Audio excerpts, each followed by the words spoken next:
Hi, guys, and welcome back to another episode of the Security Space podcast. Today, what we will be discussing is all about cybersecurity for SMEs. And why we are discussing that is because it is its own sort of niche market. It has different threats compared to the enterprise organizations. It has different resources available. It has different tools that it needs to tap into, amongst a plethora of other things as well. And to take us through it today is Stephen Dunn, who I will pass over now just to give a quick introduction to himself, if that's okay. Thanks for that, Nick. Hi, I'm Stephen Dunn. I'm a current CISSP. I've worked in SMEs my entire career, which is a good 25 years now. So that's why the hair's this colour and the eyes are baggy. So I'm here to, as Nick says, here to have a wee chat about my life and how easy and hard it is doing cyber with SMEs. Perfect. Okay. Just before we delve into it, Stephen, what are you doing today then? So obviously I know that you're the head of IT and security at Sibcas, is that correct? I am, yeah. I'm actually on holiday today. I'm off with the kids this morning. They're all still in their bed because they're teenagers. So, so that gave me time to sit and chat to you about cyber. Brilliant, brilliant. Cool. Okay. So I suppose sort of delve into it then is the myth of SMEs sort of being too small to target then. That's just simply not the case, is it? I know that recently, obviously, as we're speaking in middle of 2025, there's been a lot of sort of high profile incidents that hit the mainstream media, but it's not just them, it's not just your M&S and Harrods and whatnot. No. Yes, they hit the mainstream because of the brand, but there's Hmm. SMEs get hit all the time. So Yeah. why do you think, first and foremost, that SMEs are sort of overlooked like they are? Oh, they're nothing. They don't have massively deep pockets when it's just not the Hmm. case. Where do you think that approach has come from? I think it happens a lot more than people think. I think because SMEs are a lot less likely to make the news or probably even talk about it because a lot of them are very much likely just to pay the ransom, try and avoid the credibility hit Yep. and try and move on from it. And they are a softer target because the cyber criminals, they run the business like anything else. It's about return on investment. They want maximum impact for minimum effort. So yeah, they might go for a Marks and Spencer's and ask for 200 million in Bitcoin, but you could go and get hit 5, 10, 15 SMEs who won't phone the police Yep. and they might give you several £100,000 at a time. And now that you've got it as a service, you pay for the dark web. I think that's why I've seen more and more of the small ones. When you had that poor transport firm in the UK, was it last week? 150 years old, Yeah. they're gone over a password. Yep. Yeah. Uh-huh. Yeah, and they couldn't get it back. It's scary.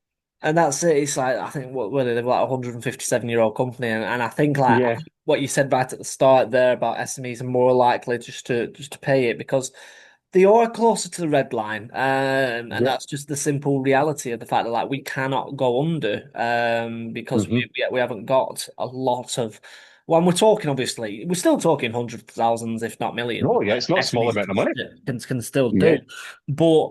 Yeah, it's just the effect is a lot more damaging, I suppose. A, on the actual paying the ransom, but then B, the brand protection as yeah. well that's incorporated with an SME. It's like, oh well, do you know what? Let's just use the CrowdStrike example from last year.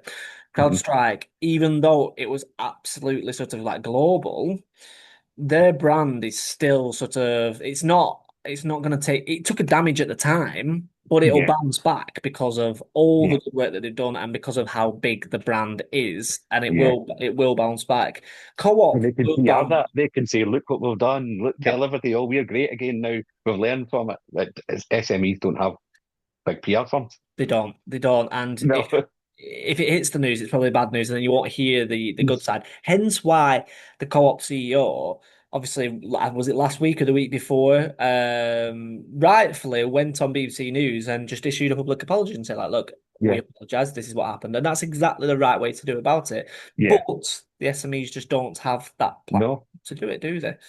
No, Um, and you've got at the same time, you've got that Marks and Spencer chairman who remember he said publicly saying the amount of money they spent. It says it really doesn't matter how much money you spend because you can't keep them out if they want to get in, which is scary for it.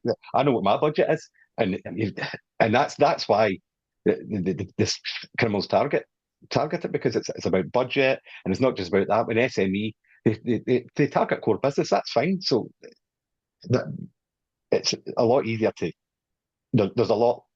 I'll start that again. That's right. Because I lost my train of thought on there. It's a lot easy, and one of the benefits of an SME has, okay, it's agility. That's what they do. Enterprises turn like a big, massive ship. It take a long time to turn. Whereas a benefit of an SME is agility. They can make decisions quick. You can get a decision making in a room. And I think a lot of these cyber criminals take advantage of that because you'll get the panic it's happened, and they know you've got the decision making in the room. So what are they going to do? Probably just pay the money Yep. to get it going. And they're using that again. That's some social engineering. They Yep. understand that. They understand how to leverage that out of people. So I think it happens a lot more than we know about with SMEs because people don't talk about it. I mean, I know you hear whispers. I hear whispers all the time in the grapevine. Oh, they got hit, paid the ransom. Yeah, I hear it all the time because I'm there, but it just doesn't get spoken about because you're not supposed to. Yeah. But No. if you've got your whole business hanging off it, I'm sympathetic with people who do. Yep. To be honest with you, Absolutely. uh-huh. Absolutely. Yeah. And you touched on a really good point there where I wanted to just kind of go back to. And you said that obviously I know my own budget, and it is a Hmm. case of like, okay, what can we do with the tools that we've got? And I suppose I'll Hmm. sort of use the analogy of like I'll just use a football analogy. Yeah. Man City's budget compared to Accrington Stanley's budget is Yeah. two different worlds.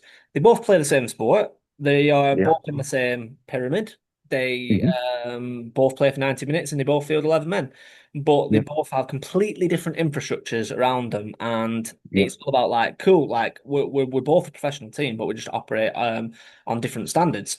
So taking that into the cyber world, that's exactly sort of like what I mean by like, cool, okay, we can't go for, these absolute elite sort of No.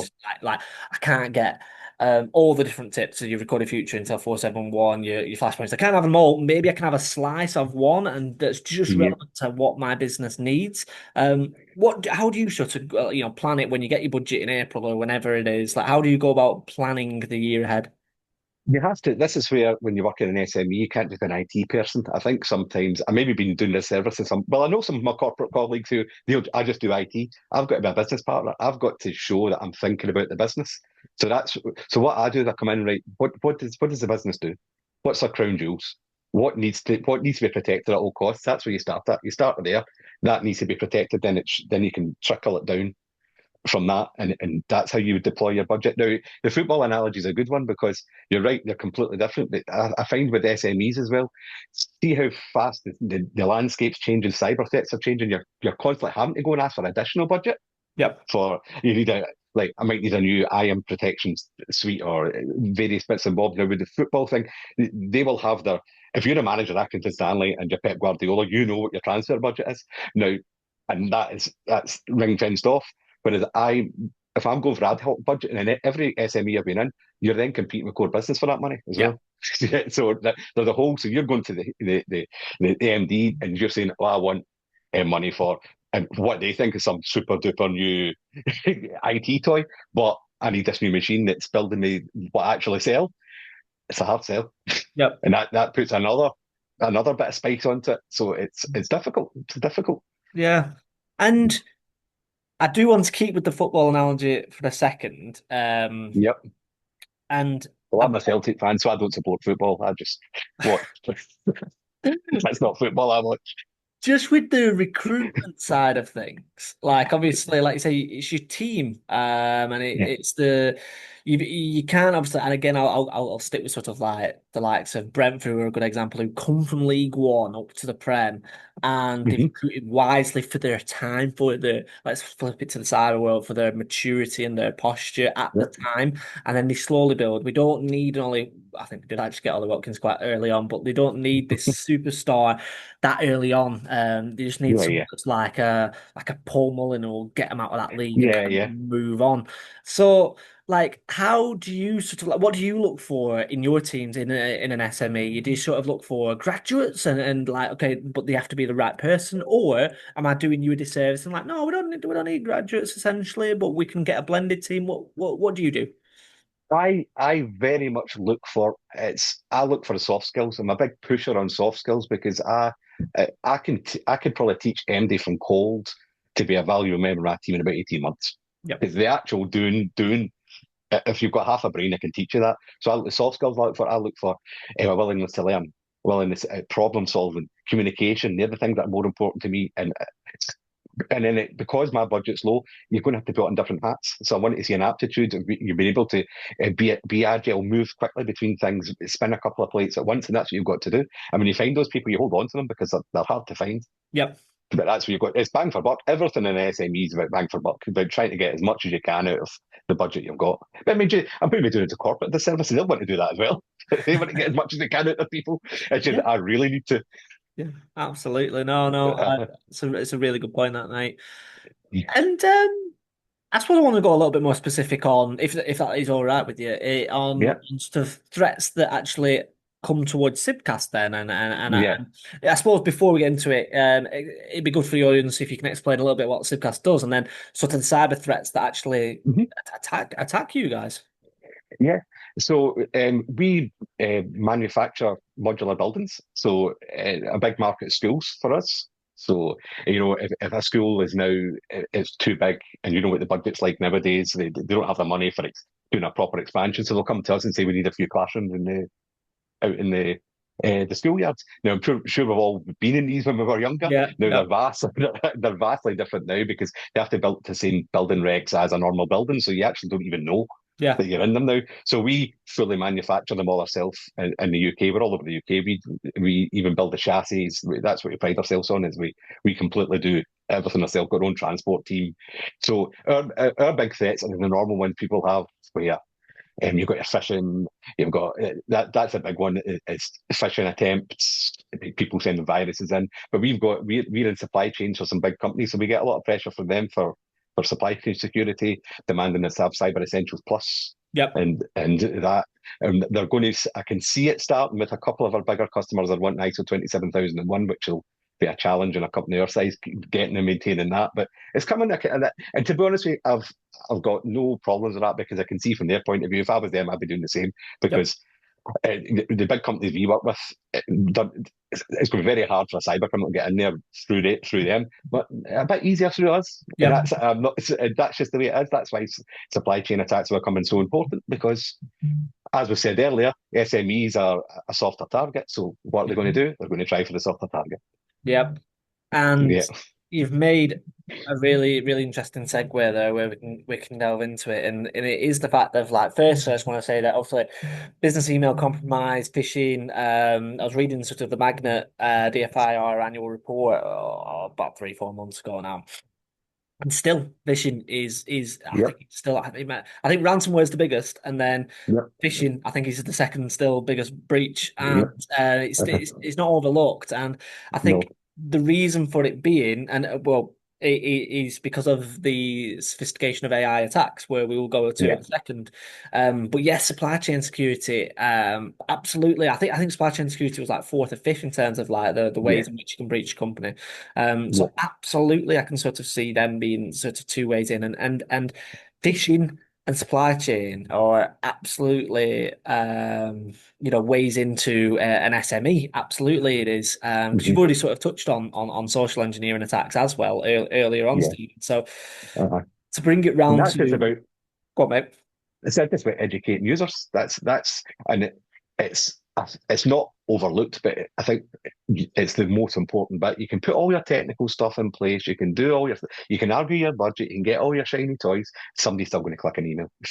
It's still going to happen, and then that's the door's open. So I always try and keep a fair amount of money aside for user education. And I know they get bored with me, but that is where it's going to happen, and that's the bit that you can't really control. And as IT people, we're logical people, and that's the bit that really tickles your head because it's like I can't control people. I can control that program. I can watch the logs. I can't control Jimmy in accounts going, "Oh, I did order those things off. I'll press that." Like, oh, Jimmy. Absolutely. But to be fair to Jimmy, exactly where we were going was these AI sophisticated attacks and how AI is actually Yeah. sort of spoofing these phishing emails now.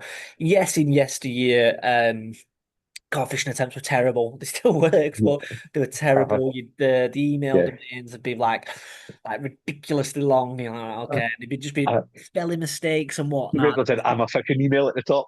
They may as well have said Yeah, yeah, yeah. that. The old African Prince one, and yeah, it was comical.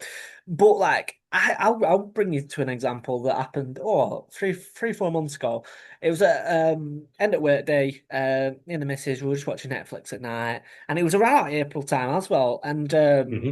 And I was like, oh, you are eligible for I think a tax refund. And I was like, oh, okay, it's April. Like I'll just see what it is. And it looked so official. Now don't get me wrong, Yeah. it's a happy ending. I sussed it out Uh-huh. straight away, but. I actually took my hat off to this one because I was like, oh, I'm 80 quid here. So it wasn't a ridiculous amount or anything like that. It wasn't No, like a grand. It was exactly. like Just it, enough to get you to just come enough to in. dangle the carrot. Yeah. And I thought, okay, I'll just click into that. And it actually looked like it was a HMRC domain. I was like, Hmm. okay, yeah, yeah. So I clicked into it and it was all Hmm. fine. And then I thought and I just wanted to check something. I was like going down, it looked exactly like the website. And I thought, I just want to check, I wanted to go back to the main page or something like that. And it Hmm. weren't clicking on the HMRC. So it was like a screen grab of the page. It wasn't actually that, and I couldn't get to it. And I thought, Uh-huh. this is suspect, this now. And I Uh-huh. thought, and I never followed it through. It might not have been it might not have been a phishing email. I might be 80 quid worse off, but I'm 90% confident that it was. And Uh-huh. I thought, oh, that's a bit dodgy. Oh, yeah. But to bring it round to, before I pass over to you is that this business email compromise it's getting a lot more sophisticated, isn't it? Because of Yeah. AI. Yeah. And it's getting harder and harder to spot. And that the other worrying thing, because did you see was it the virtual in North Korea now? Was that a month back where they set up a Zoom call and they put they listen to What this was one, this? right? Yeah, so they set up a Zoom call with an employee in the company, okay? And they had videos running of senior people in the company in the Zoom call. These are all AI deepfakes and with their voices. And we're telling the guy, and they're typing into the thing saying, "Oh, you've got your camera's not working. Download new software. You can, and it was this on a Mac, so you put a new bit of software. So they hacked the Mac and they got in that way. But how would that guy not know? Because it was deep fakes of his bosses Wow. actually talking to him. I mean, how are you going to train somebody not to fall for that? That's fair play. That's like Uh-huh. a very, Yeah. very good attack, that. And that's what I was like. Oh, that's fair play. You get that was well planned, like well done, guys. And the guy who got caught just go, well, what am I supposed to do with that? And I think I went and dropped a married her. I think that was one of the first ones I've seen was a Mac was compromised. They Yeah. compromised a Mac because the guy downloaded it onto a Mac. So you know what it's like. A lot of people's like, oh, I'm using a Mac, I'm safe. Yeah, yeah. Really? Are you? You just never Not if you say press the when. button and install it. You're not. Honestly, it Uh-huh. is scary where we're going to. But like The AI deepfake, it's not hard to do. It's not hard to do once you give it enough. yeah. And This is these the big thing, isn't CEOs are, it? are talking all the time and doing stuff like this, so there's enough material And to create how it. because do we think that SME so SM so SMEs like are constantly sort of fighting fires, and it's like, right, I've always got to be aware of this, and it's exactly what you said right at the start of the podcast, like what are the crown jewels, and Hmm. and when you're in an end user where security isn't the it's not the be and all, you're not in a Hmm. security Yeah. consultancy, you're not in a security vendor, No. you might not even be in a technology company, but like you've got No. to be like, right, we are here and we are here to keep the data and the people safe. Yep. Um, but you've obviously got constraints in terms of budget Yep. because security, I'll use the term, doesn't produce an ROI. And yeah, it doesn't, but it is a cost No. center, but you can flip it in the sense of like, Yeah. see how much Yeah. you're saving. But where I'm going to with this is it's already on all fronts fighting normal attacks, and now you're getting AI come into it. It's like, how does SMEs keep up, or is the gap just going to go even larger between that and enterprises in terms of being able to handle these attacks? What's your thoughts on that? I think the gap is Yeah, getting larger. I mean, I use AI day to day to help me, and I've seen the productivity boost it's given me just doing my general job. So the cybercriminals are getting the same boost from yeah, it, and they will have their own models running hived off. It's even better. It'd be even more fine-tuned the stuff to do, and it's just pushing the gap bigger and bigger and bigger and bigger. You get yeah, to the point now you might think it's either to pull the plug out on a Friday night, yeah. unplug the network on your way out the door, especially on a Christmas holiday. Oh, out that comes. Now I can rest. It is a scary time in which we're Hmm. at, and I suppose I wanted Well, to ask you. can I just jump in a second? One thing I've not seen enough of yet that might close the gap is we need to see more AI on the blue team. AI, more AI defense, AI made be able to spot these deep fakes, spot Yeah, these emails better because it can look. I mean, you did your example there was great. You were sitting on the couch. That's what they want you to do: sit on the couch, half paying attention. Blah blah blah. That's when they'll get you. Now, if you had an AI run in front of that, it could see the metadata, see how it's built up, could say to you, "Wait a minute, that doesn't look like a real email from that person," and it's have to start using our tools against them. We've always done that. We yeah, create a tool, they create a tool to beat it, and we've just, I think, we're at a stage where they're using the AI for the badness. We need to catch up and start using it for the blue. The red's good absolutely. with AI. Yeah, because they ain't bothered about politics, are they? They will do any No. way, shape, or form to evolve and to get in. Yeah. And they will do everything necessary. And like I say, they only really need to get in once, don't they? So Yeah. it's one of them. Um, where I wanted to go with it is a sense of like how, on a strategy point of view now, Hmm. how SMEs sort of balance risk and budget. And I want to kind of give you a two-pronged question here, Stephen, in the Hmm. sense of A, how do you sort of prioritize like tools and tech stacks, and B, the actual workload in terms of like, okay, do you have how much do you do with your in-house team? If Hmm. you have a SOC or if you outsource it to MDR or whatever it might be. How do Hmm. you do this on a strategy point by balancing all of this?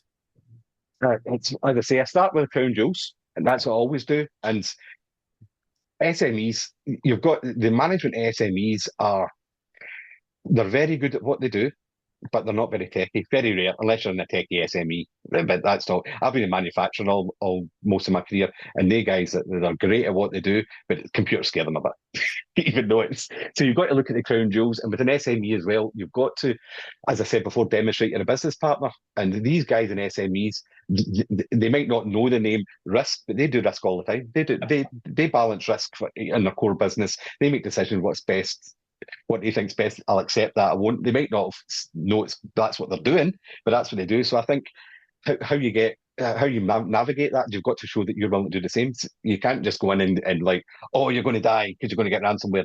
It's become Mr. Doommonger. So I like to go in and say, these are the things that could happen. This is what's likely to happen. If we go here, then we can get most protection. So you're showing there, I'm doing risk as well. I'm understanding. I'm working with you, the business. I'm not just going in asking for, I need all the money. Give me all the money to protect you. Because it, we're not an enterprise. Even enterprises, I don't think can properly afford to go complete zero trust, complete protection. You've got to find some compromise to affect the business, and it just experience brings you that. And as you were saying about how we how I distribute my team, that's difficult as well because everyone's got different hats. And you know what it's like when you've got your monitoring systems, you've got your alert fatigue, and when you've got other hats to look at, it's just staying on top of that, managing your team, but it's hard. It's hard. Yeah, yeah, Yeah. absolutely. And And the consequences are big. yes. And I suppose it's one of them where it's the goalposts are constantly changing, even Yeah. more so in an SME, where like we'll use the football analogy once more as a running theme for this one, in the sense of like, yeah, you might shoot a goal, but then the goalpost actually moves around. One minute it's in row Yeah. Z, and then it's on the other Uh-huh. side of the pitch, and it's like it's Yeah. constantly changing. Like You've what? practiced all week to hit there, but Yeah, then you go to hit a shot, oh, it's over there. Like, oh. yeah, yeah, And the other thing you're talking about getting support in for SMEs, I've got a lot of colleagues who work in SMEs, and there is a kind of mindset within them thinking, if I bring in too much support, they'll just replace me with them. And then they get left kind of hanging. You can't have that attitude. I always think. I mean, I could bring in a MSSP for less than it would cost me to pay for a SOC analyst, but then yeah, you've got access to 15. I've got a, a normal MSP, and I always have had because that's just for me. I look at that for return on investment. I could go and jump onto Google, research a problem, but if I just phone up, they've probably seen it twice this week, and it'll save me or my team 2 hours. mm, And you've just got to put out of your head that people are going to come in and replace you because they're not. Because for the same reason, what an MSP would charge to come in and do all the basic stuff that you're doing, it's just not going to happen. yeah, It's just you've got to provide the best service you can to the business. And nowadays, I think you've got to look at an MSSP. You've got to be having some sort of SOC. The way it's going, I mean, with cyber insurance nowadays, you can watch the trends coming as they start. They'll ask you, "Oh, you need this. Well, have you got this?" And then you know in 2 years, well, they're going to tell you to have that. And you can see with these cyber insurance forms, when we first started doing it, it was maybe a couple of pages. I think my last one was 15 pages. So like, oh yeah. my, this is worse than the cyber CE plus audit. And Honestly. actually, I want to say something about CE as well. I like Cyber Essentials because it's a good tool for leveraging money out of management because they understand Cyber Essentials. But a lot of people use it as security checkboxing, and Cyber Essentials is like beyond basic. If you're just doing Cyber Essentials, you're really not. You're not protected. You need to go further than that. So there's a bit of paradox of Cyber Essentials. You'll get management going about, oh, we're CE plus. Well, you're more than that, but that's fine. If we were just that, I'd be worried. But a lot of people in my industry who are run IT departments seem to think that's the be all and end all, and that's worrying. And I think that needs said. Yeah, yeah, absolutely. Mhm. And I think that pretty much brings me pretty much to my final question, Stephen, in the sense Yep, of I believe that you came up the infrastructure route, am I right in thinking? that's right. Yep, And then you cross-pollinated into yes. security. Do you think that's a strategy that should be promoted within the SME side to get more people into security and then also challenge the supposed skills gap in security is this cross-pollination with infrastructure? What's your thoughts on that? Oh, 100%. Because I know, I mean, even sitting my SISP exam, I mean, there's a bulk of the technicals I've already knew because I did it as a job. So, and I always think, yeah, it's going to be hard for you to protect something you don't actually understand. If you understand network and you understand servers, you understand how the services hang together, then learning how to protect it's much quicker. And I think people coming from that sort of background end up being a more rounded security professional Yeah. because you've got a really good grasp of not just what should be happening, what does happen, and how it is happening, and how to stop it, and more importantly, when for the infrastructure side, you know how to fix things in the break. When you know how to fix things in the break, you understand them. Yeah, yeah, that's Mhm. it. And I remember even when I was back in the recruitment game, I'd always sort of say with those people starting out is like try and get your networking fundamentals in there, your Linux Yep. fundamentals in there, and then Help obviously desk job. Help desk job. Because I see on LinkedIn a lot, and I feel sorry for the guys that are coming out with cyber degrees and can't even get a job. Go and get a tier one help desk job. You might think it's beneath you, but see the amount you're going to learn. That is will set you up for your entire career. Changing passwords, looking at a server log, all the stuff that you think that is great stuff. Go and learn that. so some really, really terrific advice given and a lot of good tips. And if anybody has any questions for Stephen that he's raised today, or would like to learn more about his role at Sibcas, I'm sure that Stephen will be happy to jump on a call with anyone that has listened to this Yep. podcast. But once again, mate, thank you very much for coming on the Screw Space podcast. Been a pleasure. Thanks, Nick.